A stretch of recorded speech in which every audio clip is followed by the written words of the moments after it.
right, girl. I'm excited. Episode 2.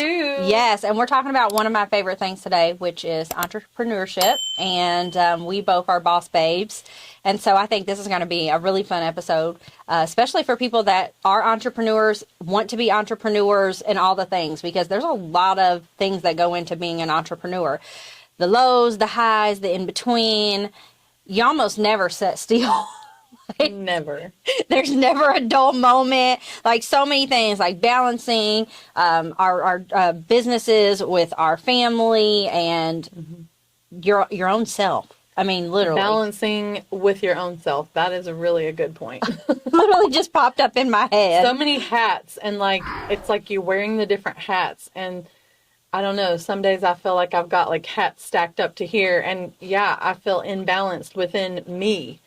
And so I love that we're talking about this today, because this is Luxe Life territory, right? Yes. How do we find that center? How do we keep it luxe? How do we have a luxurious lifestyle even in the midst of all that, without seeming like some crazy, wild, bizarre, as you say, maniac lady? Yeah, which sometimes you can catch me being a maniac, but we can bring it back. I think it's great. Bring it back, maniac. Before we dive into this, it's your turn for the Luxe moment of the week. So what's something that happened in the last week that was Luxe for you? Okay, so it's been longer than just a moment, but it's the first thing that came to my mind, and I'm all about just going with it. When I think of something, it's like, that must be what I'm supposed to share. So it's been a little bit of a moment each day this week, because Ben has been at camp. Greenlee is an intern, so she was working at camps. It's camp week. Yeah. Church camp week. And so, Will, my oldest, he is out of the house. You already know this, but our listeners don't. So I got one kid that has left the nest.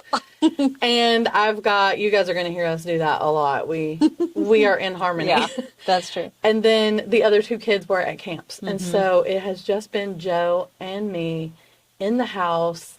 Will has come over, obviously, for work. We run a business from home. And so he's been here for work, but it has been just so quiet. Girl, I have not cooked. I love cooking, but I have a hard time cooking for 2 people these days. Like, it's just true. It's too much. Going down the road. Like, literally, so yes. That's what we've done. So it's just been like, I guess, a Luxe moment that's lasted throughout the week. So Greenlee's back. Ben will be back later tonight. So all the happy chaos of our busy nest will be back in full swing. But I have enjoyed kind of not having to be responsible for all the things. I mean, I know my kids are grown. That's one of the things that I talk about.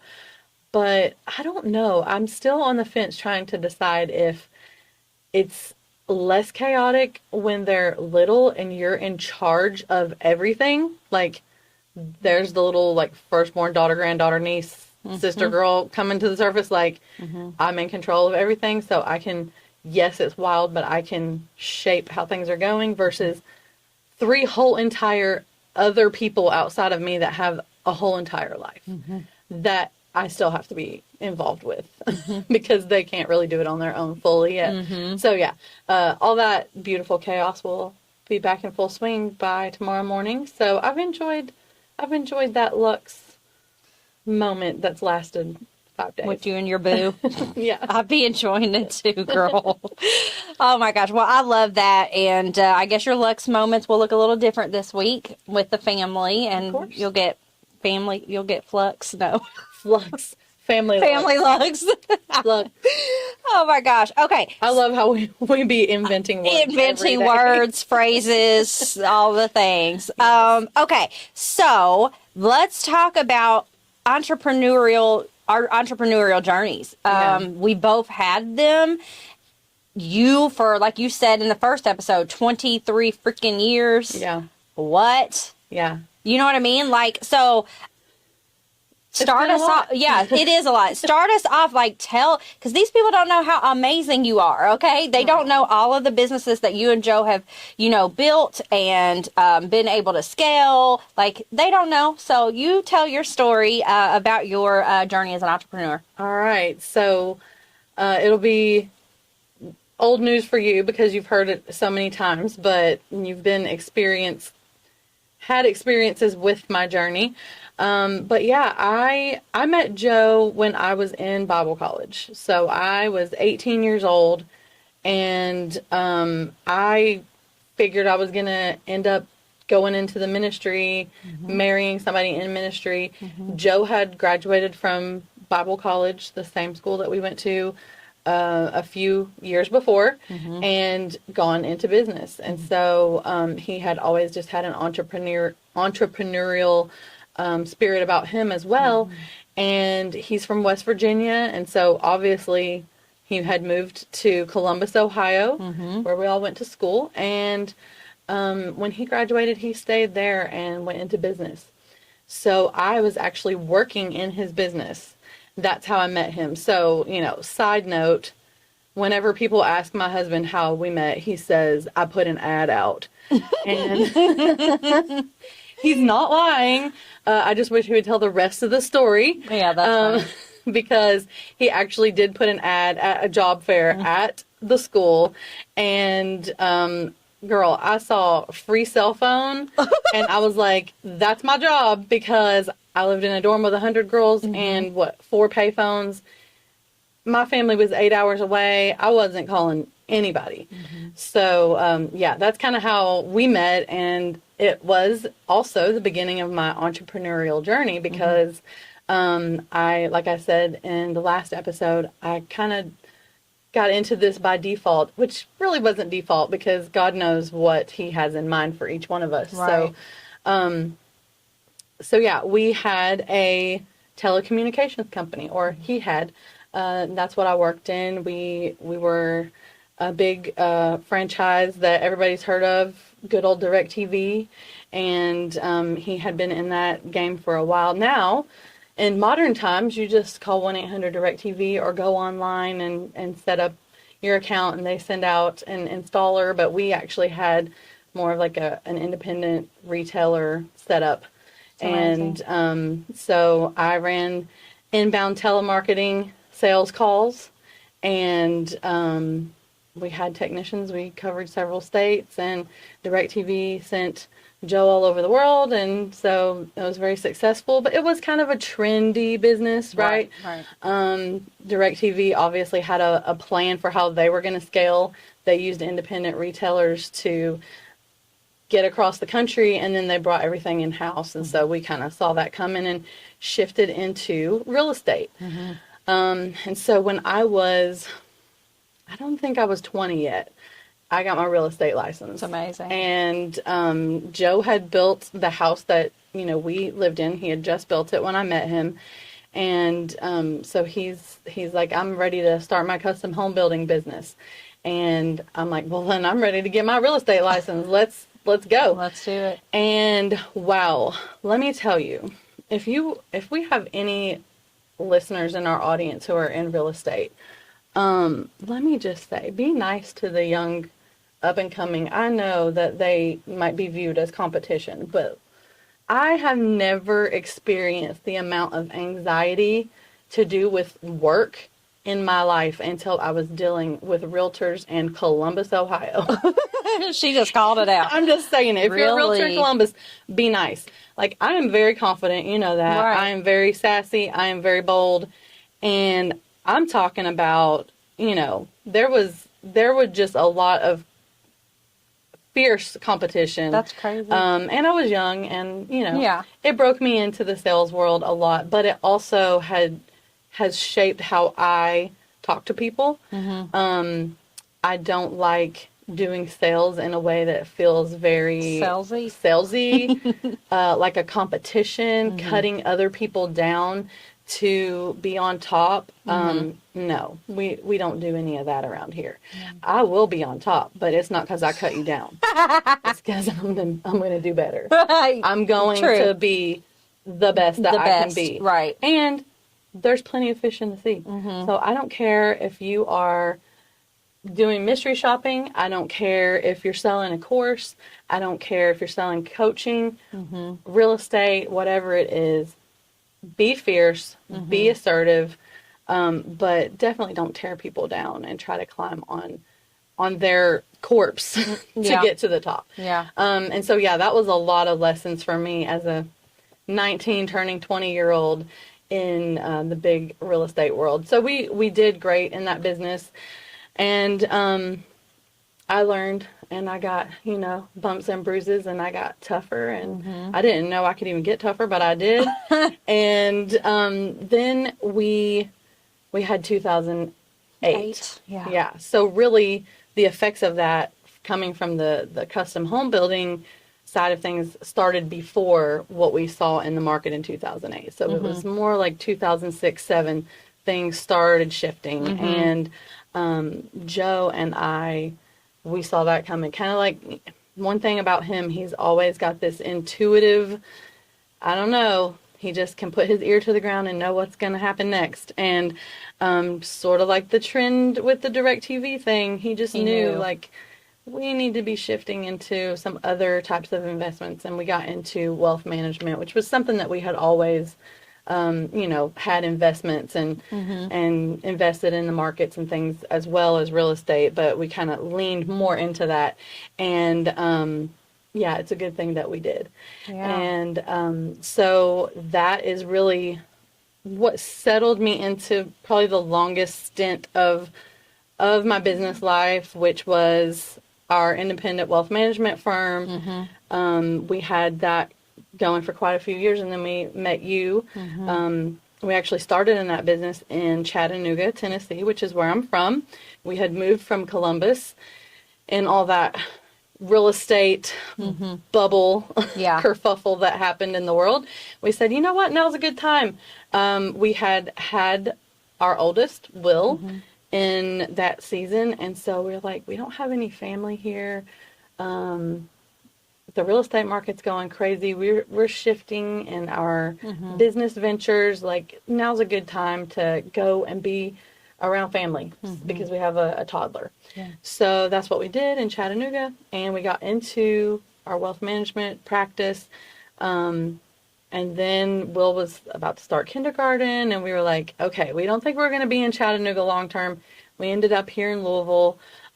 Similar situation as you. God just kind of called us and put the hook in us, and beautiful relationships, beautiful friendships, beautiful season of life that was coming here. And like you, I didn't know if this was going to be like a forever home or what it was, but I've enjoyed the journey.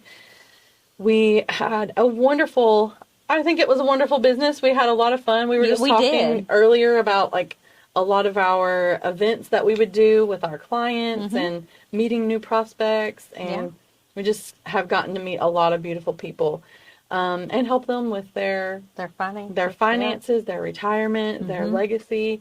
And that business is still going. Yeah. And so it's exciting. That's been great. But again, another shift came our way, and I really enjoy this season that we're in now. I hinted in the last episode that we ended up selling our practice in 2020, right before the pandemic. Literally like 30 days after we signed those papers, and boom, everything we're in went to freaking crap. Yeah, it was crazy. But it worked out, really. It did. It worked the timing out for was us. perfect for everybody. Yeah, it worked out for the team. It worked out for the clients. Everybody was protected. We were able to make the transition that we needed to make, actually with a lot of ease, because the world was shut down. So God just pushed pause for us so we could get everything handled, and it was great. And so we were like, what's next? What's next? And God just kind of showed us. For sure. Joe started posting about some of the investments that he was doing, some of the trading that he was doing. And it's one thing that has happened with us. God doesn't just send down like a scroll from heaven with a written out plan like this, Right. then do this, then do Yeah. this. But it's people, and people start asking.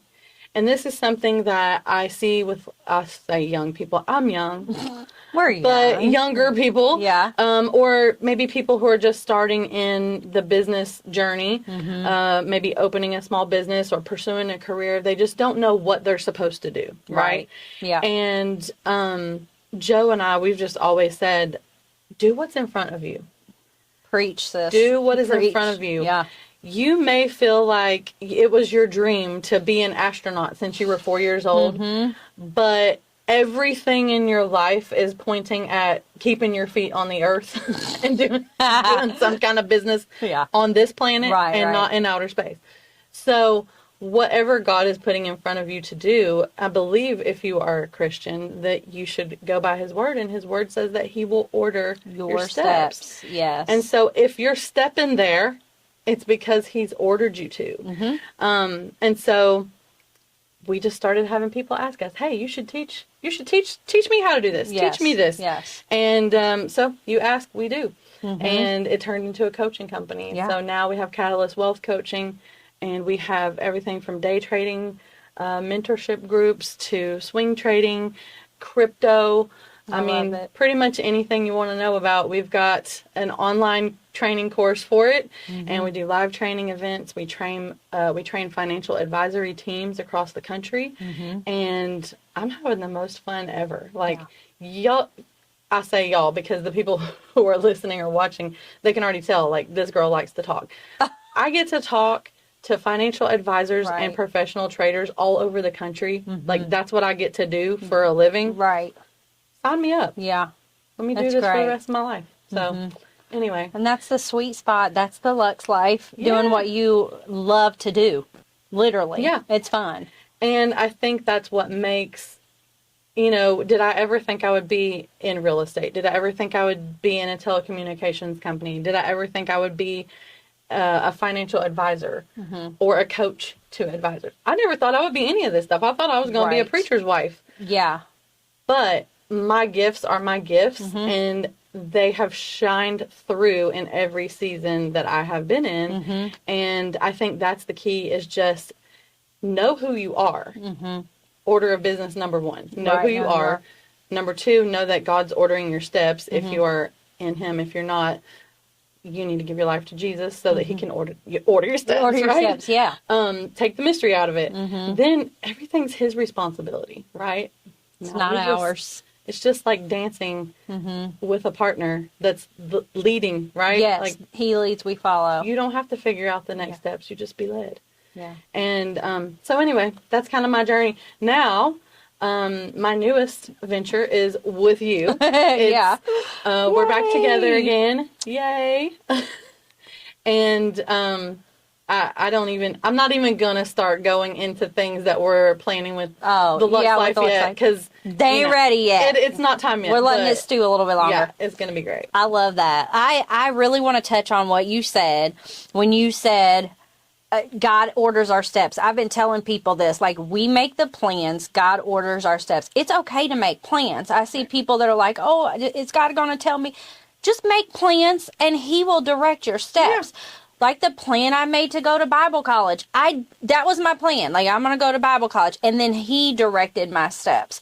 I think we get too caught up in, like, and this is funny, me saying this, because I'm a huge planner. I love to plan everything. But, like, my life, I can't really plan that out, right?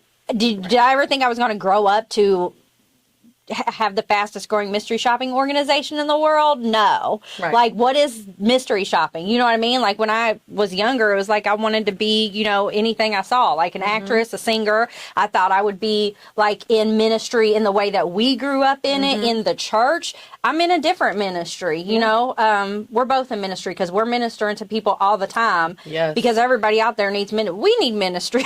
We minister to each other sometimes. We do. Like, seriously. So I grew up, thinking that was what was going to happen. And then I think once Bible college got here, God's directed just everything. And I've kind of seen how it's been a culmination of, like, I can take pieces from this part of my life or this time And I'm like, oh my gosh, this is helping me for the season I'm in. It's crazy. God had me do that. Yes. So I could do this. Yeah. And just to give you and Joe credit, like, I had started, so in 2012, I started that babysitting service.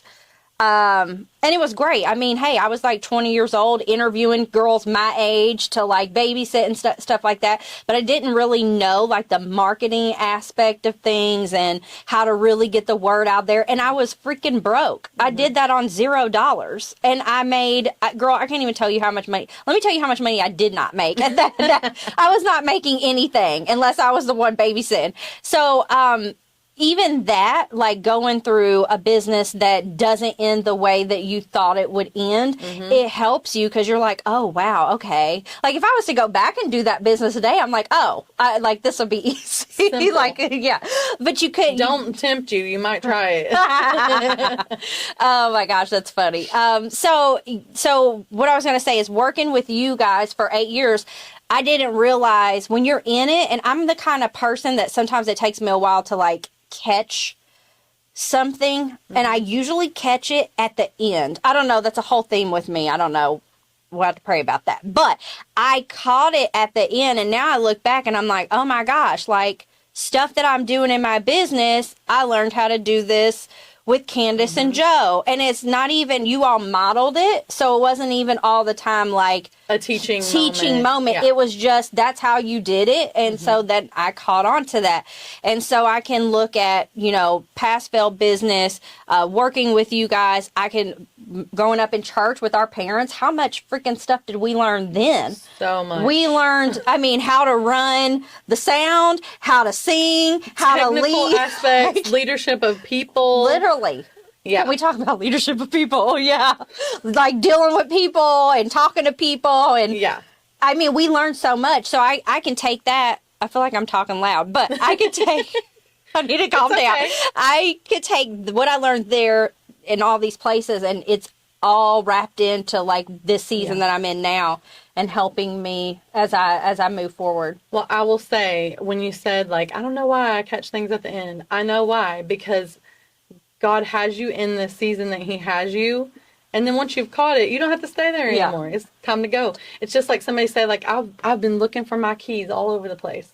And they were the last place I looked. Well, I hope that was the last place you looked. If you found them, what would you keep looking for, right? That's good. So I say that is why you see that pattern, because it's like, okay, lesson learned, test passed, A+, now we can move to the next phase. Yeah.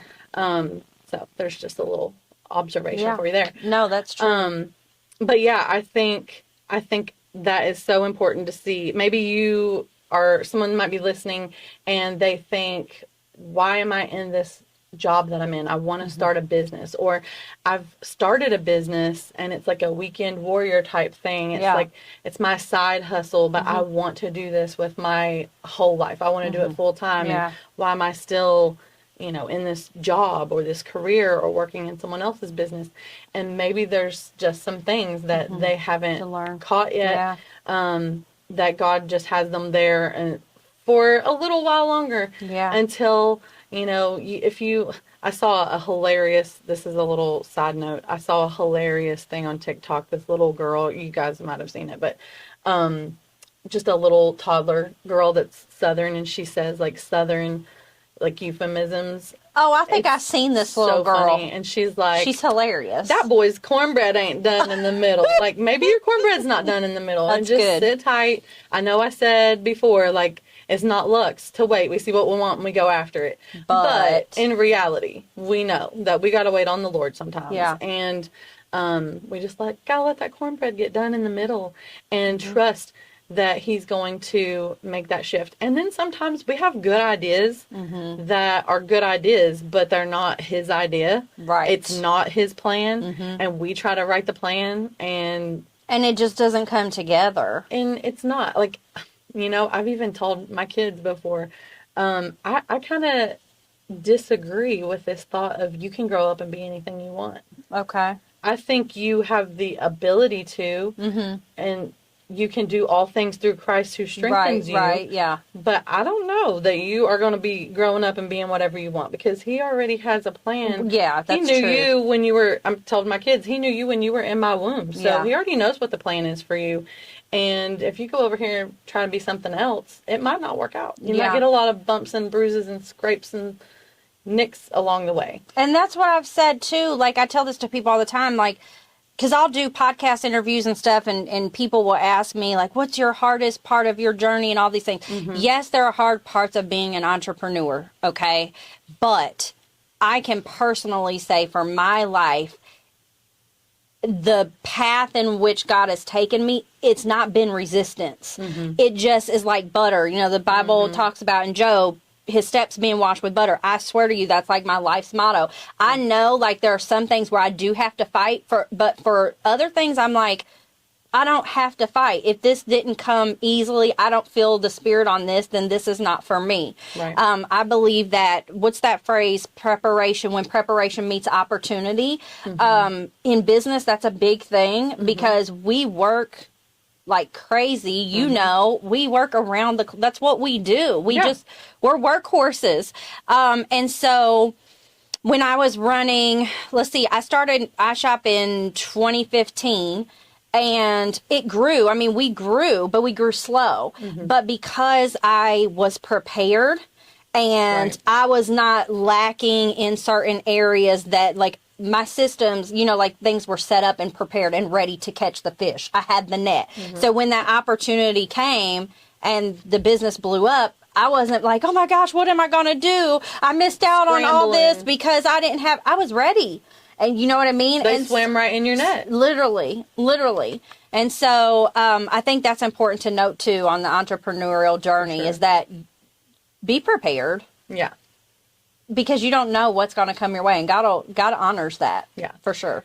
Well, and I'm sure there are people listening or watching that they think they're entrepreneurs, and maybe they're not. Whole nother conversation. Yes. What's the one book? I'm gonna get myself in trouble if I start quoting authors and titles, but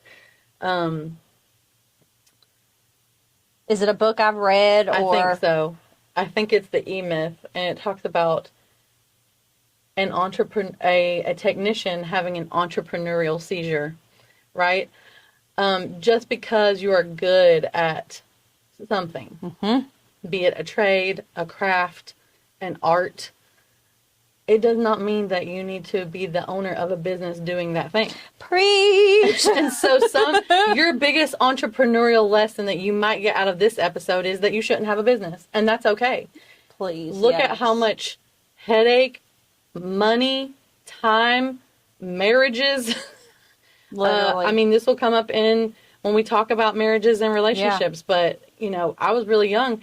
Joe had been married before when we got together. He was married for a short while, and, you know, like it was said before, I mean, Daniel was married before, yeah. and it just wasn't it, as Yeah. we say. It just wasn't it, but I know something that caused a lot of strain on that relationship with him and his ex was business. You know, she was not of that, cut from that cloth, and it did not do well for their relationship. Yeah. And so if the biggest thing you get out of this, the biggest lesson that you get on entrepreneurship is that it's okay if you are skilled in some kind of way and business itself is not your skill. Yeah. Team up with somebody. Team up with Please, somebody thank you, who business Jesus. is their gift. Yes. Team up with somebody who marketing is their gift. Be a key player in a team that you are what they need. Listen, I am on the side of the fence to where, and you are too, I need people sometimes more than, I can't do Yes, everything. can't do everything. I cannot do everything. And, you know, we can only put our kids to work so much in a business. I can only Before we drive them crazy. I can only spend so many years trying to find the right person and Yeah. train them too. Right. Because it takes years. So if you are a person who is skilled, highly skilled, Yeah. you have as Joe likes from the movie Taken, like a particular set of skills. Like Yes. you've got a particular set of skills, but business itself is not one of them. no sweat. Go be a key man or a key woman in somebody's business. Pray for God to show you that opportunity. You're prepared. You've got the skill set. So that's what I meant when I said in another episode, like, if you're not a business owner, this still matters to you. So this is kind of leading me into the next part of this conversation, which is about leadership. And I think I said it in the last episode, like, even if you are a stay-at-home mom, you are working in leadership. And I know we may have moved around on these cards, but I just wanted to hit a few of these things. Yeah. So defining leadership and its importance, we talked about growing up in ministry families and the leadership. I mean, I'm 12 years old running kids' church in my parents' church that they planted. Yes. And we learned real quick. I'm having to tell some grown-ups what to do because I don't know where their mind was. Not in the building. Yeah. Right? You learn real fast when you're working with people. You learn about people. I'll just say that. Yeah. And it's not a bad thing. There are different types of personalities. You remember the personality chart that Joe and I always use? Like, look, we're all made a certain kind of way, and one way's not right and one way's not wrong. But leadership, to me, if I was going to define leadership, it would be to know myself and try to know the people that I'm working with and set them up for success. Yeah. And rise to the occasion, that whatever situation that we're in, rise to that occasion. Don't be brought down into situations. Lead. Yeah. Like we were talking about dancing. Lead on the dance floor. So what do you want to throw in about leadership? I'm actually reading a book by Miles Monroe. Love it. Dude, he's amazing. Wisdom. So I'm reading this book about leadership, and he talks about how leadership is inside of everybody. Like every single person. But the way we think of leadership, it's skewed because we think of leadership as the person on top, the big dog, the big dog. Leadership, a lot of it has to do with serving people, right? And being, like you said, being boots on the ground with people, right? And not that you are above them or, anything like that, but you're actually on the ground with these people and being a model, you know? Jesus was a model to us. He was an example of how we're supposed to live life on this earth. He was the ultimate leader. So we can learn a lot from him. And a lot of times what he did was he came to serve. He came to lay down his life. So that's what we do as leaders. And, people might see, on social media, they see our highlight reels and things like that. But I promise you, behind closed doors, and this is part of the podcast, right? We want to give them a glimpse into our life. Yes. But behind closed doors, we're working our butts off. We're running around. I worked until 12:32 last night. Exactly. And I started at 8:30 in the morning. I say that to people all the time. I'm like, I don't think y'all understand how much it takes to run a business. Yeah. And it's not just... Girl, you think all this just jumped in this room? Magically appeared? No, it took prep. It took your imagination. It took, and when you're in business too, especially when you're early off and you don't have a team, you're doing everything by yourself. Right. And it's like, I think that goes back to what you said about people who think they're entrepreneurs, but they're not. And I think we've created a culture, especially in this season of America, I know for sure, everybody wants to work for themselves. Really, people are lazy. They don't want to answer to anybody. They don't want to be accountable. Yeah. Exactly. And being an employee builds character. It makes you have discipline. You got to show up on time. You get written up.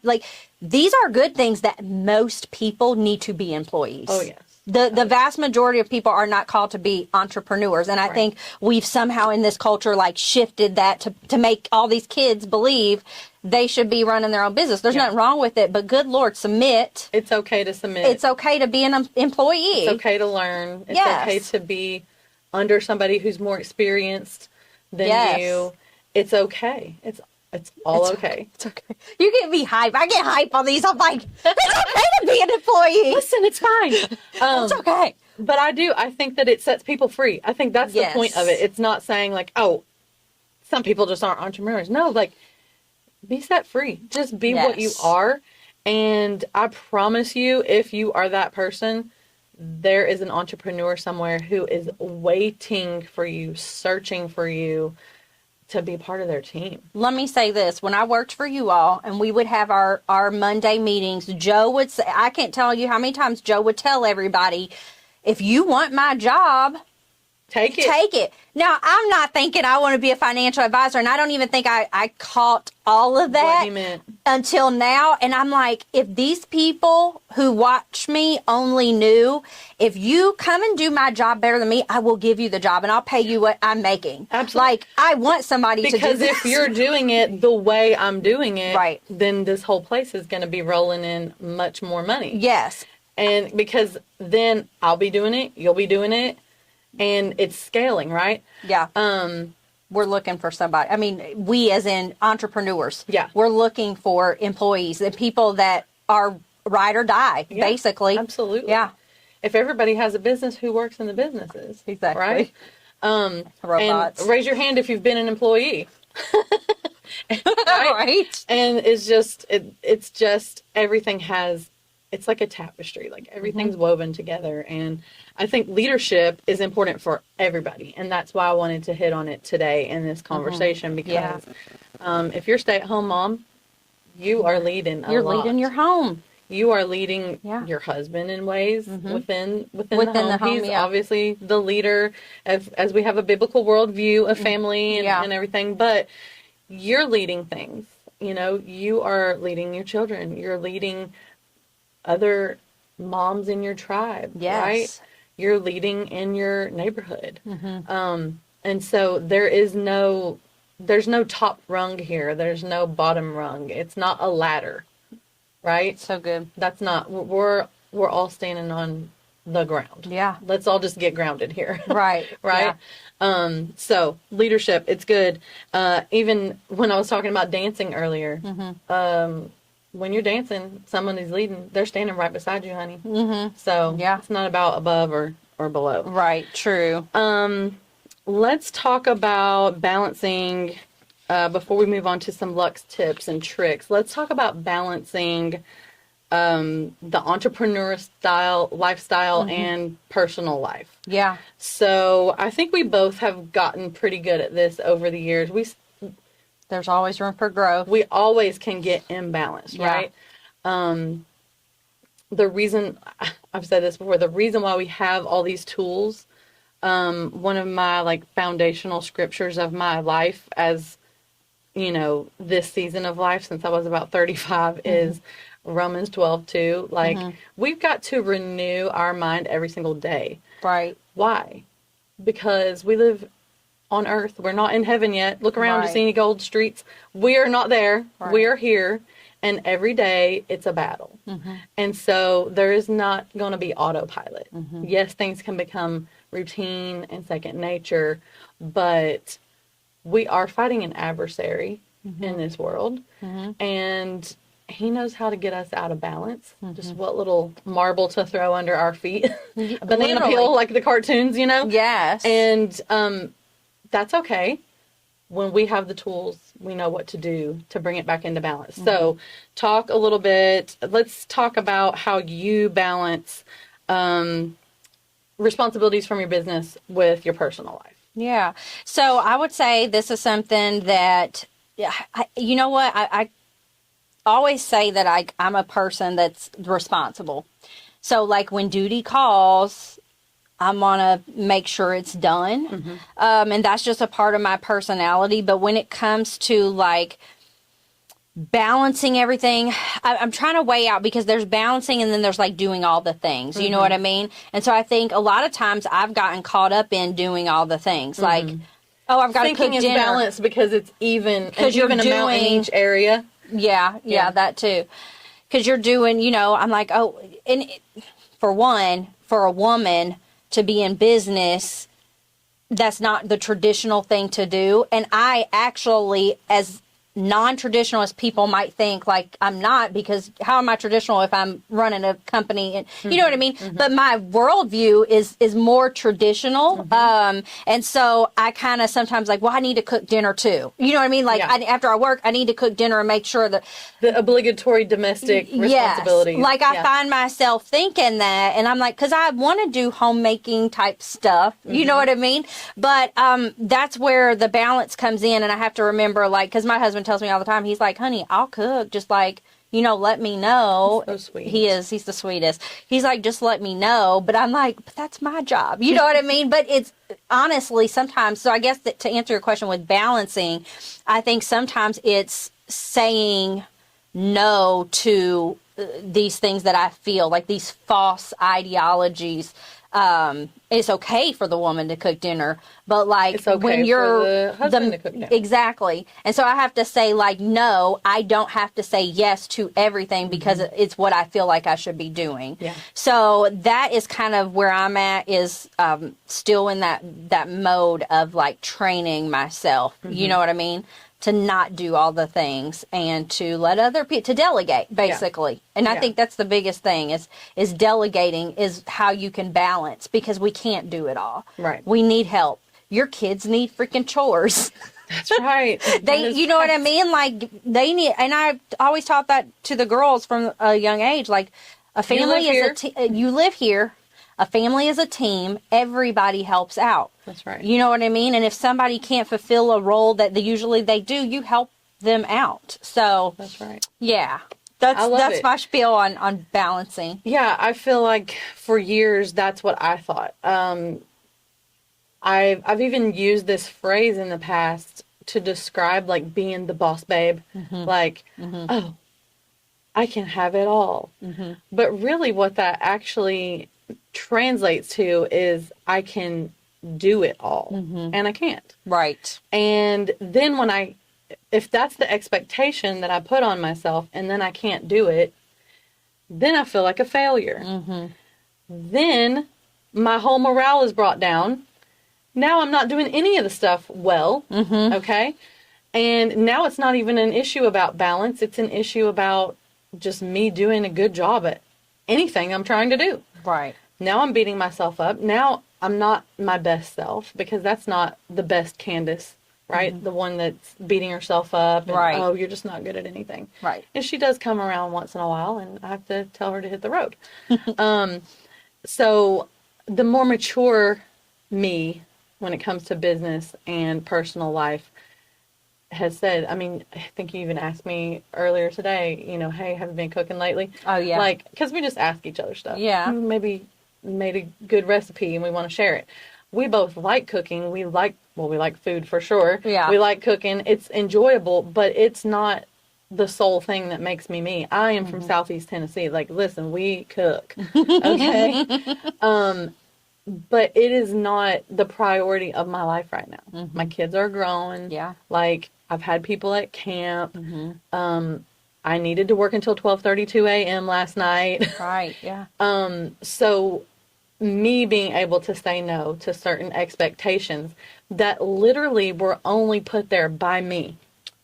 Right? Yep. Because your husband and kids are not being like, I can't believe she's working in the business and didn't cook.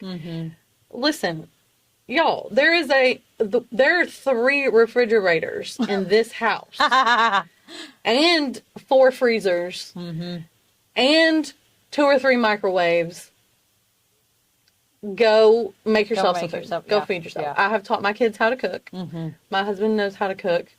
It might be just scrambled eggs or a can of beans. Yeah. But they can survive. They can nourish themselves, right? Yeah, for sure. And so also you got DoorDash, you got Uber Eats. As we clearly know from Ben's doing notification. That.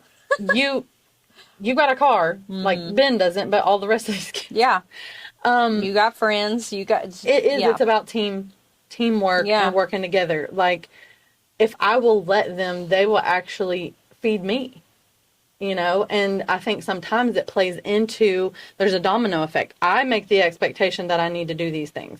Then I can't do them all. but I'm trying to. Then I'm in a bad mood because I'm trying to. And then I feel like nobody loves me or cares about me because I'm literally doing everything. Right. But I'm doing it because I knocked them down out of the way to do it. Ooh, And so good. then I feel so unloved and empty-handed and unappreciated, overworked, hungry, and everybody's in a bad mood. Yeah.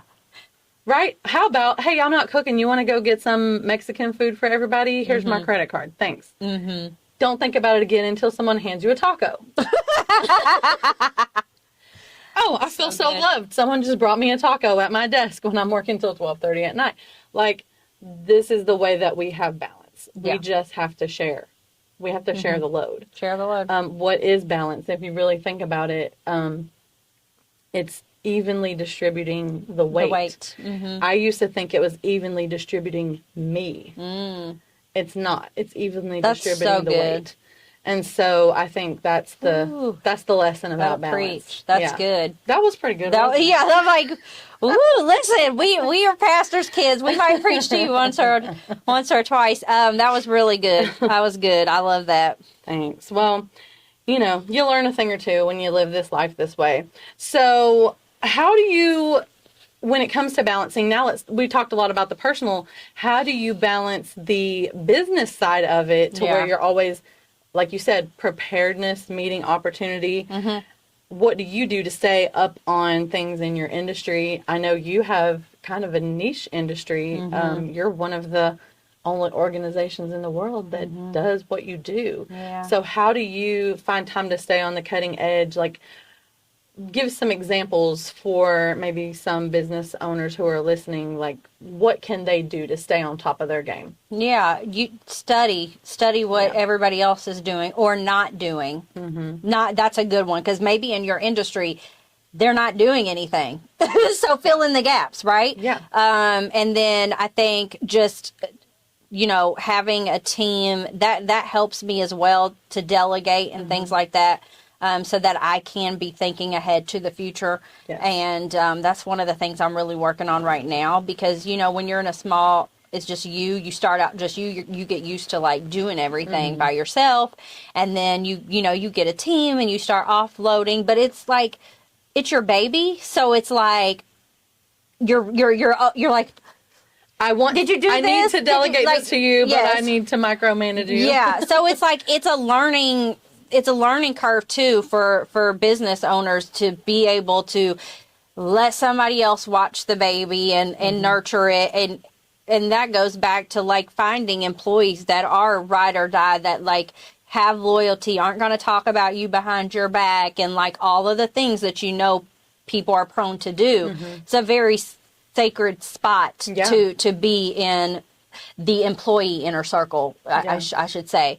And so I think for me, staying like on top of things, I have a visionary mindset, which most entrepreneurs do. It's a part of it. You're thinking in the future, like you're doing what's got to be done now, but you're already like 5 steps. I get people telling me all the time, you should do this and that. And I'm like, baby, you don't know. That's already in the pipeline. It's rare. It's like rare that I get it, that somebody gives me an idea I haven't thought of. Because I'm constantly like, okay, we're going to do this and that and that. And I've got notes in my phone. And we make them happen, And so just staying on top of things and being the visionary you are. Yeah, I agree with that. I think just some practical things, obviously, whatever industry you're in, being plugged into, like you said, studying, find the resources. But you have to be careful, because there are always going to be resources out there that maybe they're usually expensive, and sometimes it's a bunch of fluff. Yeah, that's true. Try and find people that you can trust, people that have a proven track record. If you're going to receive from anybody, like make sure that it's somebody who, if you aren't as successful as me, I'm not listening to you, honey. Right. I'm sorry. Like, we've talked about this a lot. I need somebody who is smarter than me in a different, if I'm the smartest person in the room, exactly. I'm in the wrong room. I'm in the wrong room. I'm running out of rooms to get it. No, I'm just kidding. I'm just joking. To get in those rooms, you got to spend more money. That's what it is. You're going to have to invest. And so that's another part of that, is to budget for that. Yeah. So to stay in those rooms with those people who are smarter than you or more successful on these certain things that you're trying to brush up on, you've got a budget for that. Yeah. That's So, good. That's a really practical. If you've got someone who is in real estate and they own a bunch of rental properties, they have a fund that has money going in it out of every batch of rent that they get that's for repairs, for maintenance. You know, if you've got an apartment building, someone's going to have to put a roof on this thing in a few years. Someone's going to have to make sure all these HVAC systems are working. So they put money aside for that. Well, as business owners, you should be doing the same. Yeah.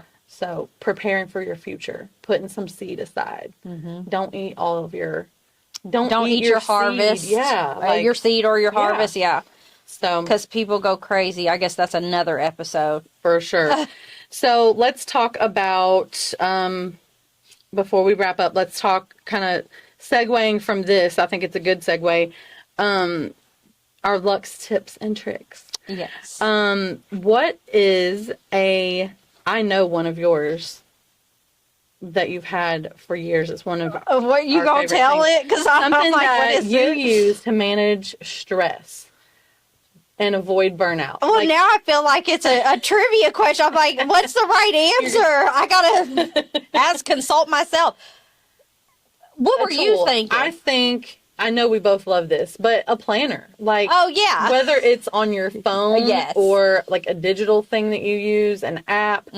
But we love a good old planner. Yeah. Like, you have to have some way to stay organized. If you can keep track of everything that you have going on in your head, baby, you are not doing enough. You're not going to succeed. Yeah, you can't keep it in your head. Yeah, you got to get it on paper. You got to get it onto something and checking it on. Like the feeling of satisfaction I get when I write something like done, honey. That is like scribble it out. Literally, it does something to my soul. Mine too. It feels like victory. Yes, literally. Like yes, it feels good. And also it loops back to that whole delegation thing and that whole team thing. How can I delegate or expect my team to support me in things they don't even know because it's all in my head? Right. You got to get it out. So a planner, if you don't have different industries obviously call for different things. It's some type of CRM, something. You've got to get things out of your head. Stay-at-home mom, get you one of those iPad things that goes on the fridge. Yes, make everybody use the calendar. Yes. Like, get your kids involved. Your kids are your team. Yes. So I think those are just some practical things that one other thing that I'll say, this is a trick that I learned years ago, and I feel like it has taken so much stress off of me. You'll know it when I say it, and you probably still do it, but this is what we did in our office for years, and I still do today. I do not check my email the first thing I do when I come in my office. Oh, I remember that. Yeah. Because you know what that does? Demand. That makes me, on whatever email is sitting there, whoever that came from, as soon as I see it, I know I'm going to have to mentally deal with it. Yeah. It's not about procrastination, but if I have a way that I start my day, I'm not going to let somebody else dictate to me what I'm doing first. Right. I'm going to do what I'm doing first. And then when it's time for me to respond, deal with all the people, then I will check those emails and answer those messages. I won't be checking voicemails because, listen, I've had people text me, you know that your voicemail isn't set up on your phone? Yeah, I know that. Like, that is intentional. I do not want you to leave me a voicemail, period. Like, I love you, send me a text. Like, just send me a text or an email. I am not listening to your voicemail. If you were to leave me a voicemail, I would look at the transcript of it and not listen to it. Yeah. Not that I don't want to hear your voice, but it just, even the Bible, we know what we hear is important. The Bible says faith comes by hearing. Well, so does stress. And so anxiety. does pressure, anxiety, fear, anger. Yeah, like I'm not. I don't want. Yeah, that. That's true. So do yourself a favor. Have your own agenda for your day. Yeah. Answer messages. Look at messages when it's time to answer messages. Yeah. And not a minute before. There's my tip. That's good. So I love it. All right. So We have a listener question. yeah. And this one's from your sister. Yes. Do you want me to read it? Yeah, go for it. Okay. So Candace's sister sent in a question. She said, or she asked, how do you balance career and family while launching a business? So we talked about balancing your family and your business, but what about if you are just now launching a business? How do you balance that? Well, thank you for the question. And she is launching a business, Yay, so I'm so excited. it's super exciting. Yes. If you are in Greenville, Mississippi area, she has a wonderful company that she started called The Sip, specialty drinks, especially in the hot summer. I'm sure you guys will hear more about it because, I mean, we're probably going to make us a little road trip, right? Yeah, for sure. And I'm sure there's a Lux drink that will be appearing on the menu, especially after this. But yeah, it's definitely difficult, especially if you have been, okay, she's been married for 15 years. She has a teenager. Her husband has a career. He travels a lot with his work. So these roles have been defined for a long years, time, yeah. right? And so to step out and do something different, sometimes it can just put things a little bit on tilt. Yeah. But I think, honestly, I feel like we've already answered the question. Yeah. With everything that we've said, because whether you're launching or already operating in business every day, the concepts are still the same. Yeah. The principles are still the same. You cannot do everything. If you're in launch mode, and listen, I've been in launch mode more recently. Yeah. It is definitely like having a baby. It's like having a small infant, Little child, toddler, and there's a life cycle to these businesses. And when you're in launch mode, it's baby. And you cannot be worried about dust and the cobwebs. You're going to have to get you a cleaning lady. You're going to have to, and yeah, you're launching a business. You're spending all your money on the business. You might not have a ton of money to do it. Go find you a teenager that wants to make some money and start giving them jobs. Yeah. Your kids, like you said, they need to step up to the plate and learn some responsibility. Yeah. Maybe more.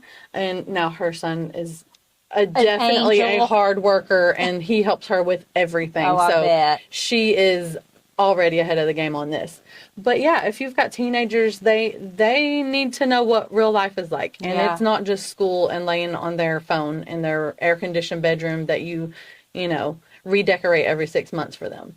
That's not real life. And so it's okay to let them feel real life now, which means go wash the dishes, take out the trash, get up there and dust those ceiling fan blades, and then sweep the floor from where you knocked the dust down there. Like, mommy's launching her business. And that's okay. Because they're going to benefit from that business.